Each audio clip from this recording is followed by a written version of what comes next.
পুকুরের জ্যান্ত ডিম ভরা পুঁটি মাছ আর আমড়ার টক যদি পাওয়া যায় তাহলে কিন্তু ভাতের সাথে একদম জমে যায়। আর এখন বর্ষার সময় কিন্তু পুকুরে অনেক পুঁটি মাছ পাওয়া যায় ডিম ভরা, তার সঙ্গে যদি কচি আমড়ার এই রেসিপি করা যায় তাহলে কিন্তু দুর্দান্ত লাগবে। আসসালামু আলাইকুম, কেমন আছেন সবাই? আশা করি সবাই ভালো আছেন, সুস্থ আছেন। আলহামদুলিল্লাহ আমরাও খুব ভালো আছি, সুস্থ আছি। সোনালী রান্নাঘর অ্যান্ড ব্লগ চ্যানেলে আপনাদের প্রত্যেকে স্বাগত জানাই। আজকে আমার রেসিপি হচ্ছে ডিম ভরা পুঁটি মাছ দিয়ে কচি আমড়ার একটা ইউনিক মজাদার রেসিপিটা তৈরি করার জন্য প্রথমেই পুঁটি মাছগুলোকে আমি ধুয়ে পরিষ্কার করে নিয়েছি, আমড়াগুলোকেও কেটে নিয়েছি। তারপরে আমি কড়াইয়ে দিয়ে দিয়েছি সরিষার তেল দিয়ে একটা আমি বাটা মশলা দিয়ে দিলাম। বাটা মশলাটার মধ্যে আছে কাঁচা লঙ্কা, জিরা, রসুন আর পেঁয়াজ বাটা। আদার পরিমাণ আমি এখানে একদমই ব্যবহার করিনি, আপনারা চাইলে ব্যবহার করতে পারেন। যেহেতু ছোটো মাছ তাই আমি এখানে ব্যবহার করিনি। সবগুলো উপকরণ একসঙ্গে দিয়ে আমি ভালোভাবে পেস্ট করে নিয়েছি। এখন আমি এটাকে তেলের মধ্যে দিয়ে দিলাম, দিয়ে অনবরত নাড়াচাড়া করে নিচ্ছি।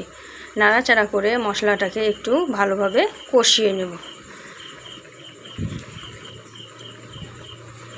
ভালোভাবে তেলের সঙ্গে আমি মিক্সড করে দিলাম, দেখতেই পাচ্ছেন ভালোভাবে মিক্সড করে দিলাম। এখন আমি এর মধ্যে বাকি যে শুকনো উপকরণ আছে সেইগুলো মিক্সড করব। তো প্রথমেই কিন্তু আমি ভালোভাবে মশলাটাকে কষাবো, তারপরেই কিন্তু বাকি উপকরণগুলো দেব। তার জন্যই কিন্তু আমি তেলের মধ্যে মশলাটা দিয়ে ভালোভাবে নাড়াচাড়া করে নিলাম। আর এখন কিন্তু দেখুন কত সুন্দর ফুটছে। আর এটা কিন্তু খুব কাছে নিয়ে গিয়ে দেখানো হয় না, কারণ অনেক ধোঁয়া উঠছিল, এটা রাতের ভিডিও, ভাপ উঠছিল অনেক। তো প্রথমে আমি দিয়ে দিলাম হলুদ।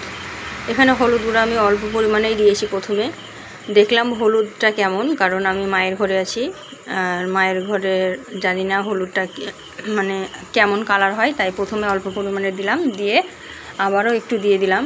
হলুদের কালারটা খুব একটা ভালো ছিল না, তো একটু বেশি পরিমাণে দিলে তারপরেই কিন্তু সুন্দর একটা কালার আসবে, তার জন্য কিন্তু একটু বেশি পরিমাণে দিয়ে দিলাম। দেওয়ার পরে কিন্তু দেখতেই পাচ্ছেন ভালোভাবে নাড়াচাড়া করার পরে একটু সুন্দর কালার চলে এসেছে। আর এখানে যখন ক্যামেরা করছিলাম এখানে কিন্তু লাইট নাই, তার জন্য কিন্তু এরকম ক্যামেরা হচ্ছে, কিন্তু কালারটা খুব সুন্দর এসেছিলো, খেতেও কিন্তু দুর্দান্ত হয়েছিল। এখন আমি এর মধ্যে দিয়ে দিলাম লবণ, স্বাদ মতো লবণ দিয়ে দিলাম। পরে যদি আবার লাগে তাহলে একটু দিয়ে দেবো, সমস্যা নেই, কিন্তু আগে বেশি লবণ দেবো না। এখন আমি দিয়ে দিলাম জিরা ধনিয়ার পাউডার। যেহেতু আমি এখানে লঙ্কা গুঁড়ো আগে ব্যবহার করেছি, মানে লঙ্কা পেস্ট ব্যবহার করেছি, তাই আমি লঙ্কা গুঁড়ো এখানে ব্যবহার করব না, কারণ এখানে অল্প পরিমাণে মাছ আছে, তাতে কিন্তু 3টা লঙ্কা দেওয়া হয়েছে। এর থেকে বেশি লঙ্কা দিলে কিন্তু খেতে পারা যাবে না।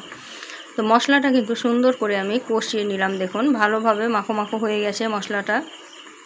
এখন আমি এর মধ্যে একটু ভালোভাবে কষিয়ে নিয়ে তেল ছেড়ে দিয়েছে।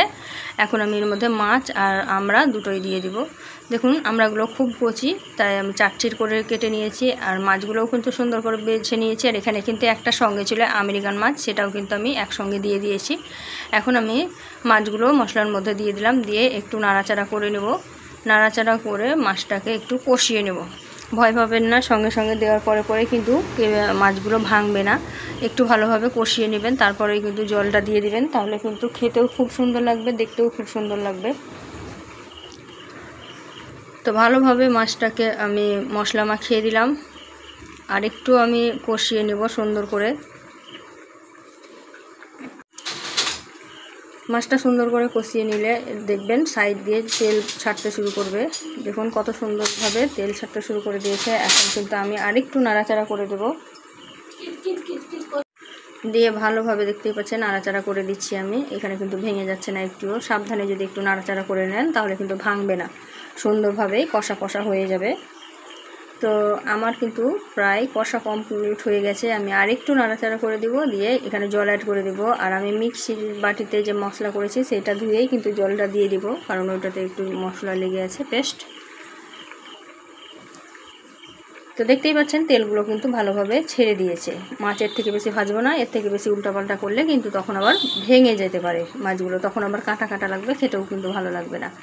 তো মাছ আর আমরা যেহেতু একসঙ্গে কষানো কমপ্লিট হয়ে গেল, এখন আমি জলটা অ্যাড করে দেবো। তো দেখতেই পাচ্ছেন মিক্সির সঙ্গে আমি একটু জল নিয়ে নিয়েছি। প্রথমে এটা দিয়ে দিব, দিয়ে একটু নাড়াচাড়া করে তারপরে কিন্তু বাকি জলটা অ্যাড করব। যেহেতু আমরা সিদ্ধ হবে তাই একটু পরিমাণে বেশি লাগবে জলটা।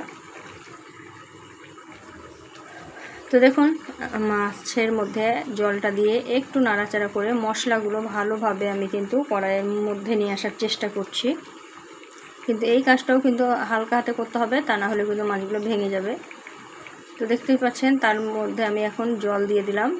জলটা দিয়ে আমি ভালোভাবে একটু নাড়াচাড়া করে এখন এটাকে ঢাকা দিয়ে দেব, ঢাকা দিয়ে ফুটতে দেব। আর এর মধ্যে কিন্তু ডিমগুলো ছিল বাটির মধ্যে। মাছ বাছতে গেলে কিন্তু বাটির মধ্যে ডিমটা না নিলে তখন কিন্তু ডিমটা পুরোটাই চলে যায় ধুতে, তার জন্য বাটির মধ্যে নিয়ে নিয়েছিলাম। ডিমটা দিয়ে দিলাম, ডুবিয়ে দিলাম। এখন আমি এটাকে একটু ঢাকা দিয়ে দেবো, ঢাকা দিয়ে ভালোভাবে ফুটতে দেব। ভালোভাবে ফুটবে, তাহলেই কিন্তু রান্নাটা পারফেক্টভাবে হবে। আর এটা কিন্তু হালকা আঁচে দেওয়ার দরকার নাই, কারণ জলটা আমি একটু বেশি দিয়েছি, ফুল আঁচে দিলেই হবে। তো দেখতেই পাচ্ছেন মাছটা সুন্দরভাবে ফুটতে শুরু করেছে। দেখুন কত সুন্দরভাবে ফুটছে